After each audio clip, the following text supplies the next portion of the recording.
ஓம் சக்தி.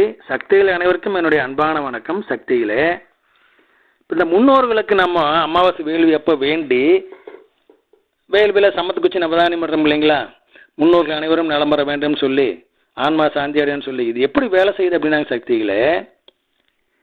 இப்போ இந்த English letter we இருக்குது இல்லைங்களா, அதில் கீழ்ப்பகுதியில் ரெண்டு இந்த கோடும் சேருது இல்லைங்களா, அதுதான் நாமம் செவ்வாடை பக்தர்கள்.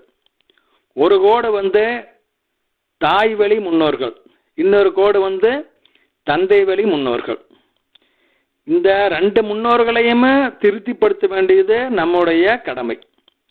அம்மா என்னதான் வரம் கொடுத்தாலுமே அந்த வரத்தை செயல்படுத்த முடியாமல் அல்லது நாம் அதை அனுபவிக்க முடியாமல் கஷ்டப்படும் நம் முன்னோர்கள் அதை தடுத்துருவாங்களாம்.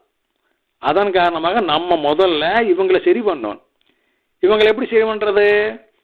அமாவாசை வேள்வியில் தொடர்ந்து அவங்க நலம் பெற வேண்டும் சொல்லி மற்ற வேண்டுதலை வேண்டி குச்சி போட்டோம்னாவே போதும்.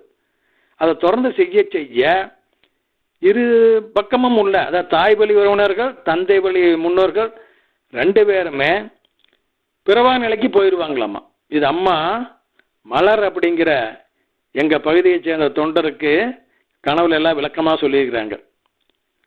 இந்த நம்ம தொடர்ந்து பாத பூஜை செய்வதாலும், தொடர்ந்து தொண்டு செய்வதாலும், தொடர்ந்து அமாவாசை வேளையில் குச்சி போடுவதாலும், தொடர்ந்து ஆலய விழாக்களில் கலந்து கொள்வதாலும் நம்முடைய அப்பா அம்மாவை இருவழியில் உள்ள முன்னோர்களின் பாவங்களானது நீங்கி அவர்கள் நல்வழிக்கு செல்கின்றார்கள். அவர்கள் நல்வழிக்கு போன பின்னால தான் நம்ம வாழ்க்கையும் நலமுடன் வளம் பெறும். அது முக்கியமான விஷயம். அதை பார்த்து, அதனால முதல்ல அந்த அடப்பையில் நம்ம நேர் பண்ணணும். அப்போ தான் வாய்க்கால தண்ணி ஒழுங்காக போகும் சக்தியில்.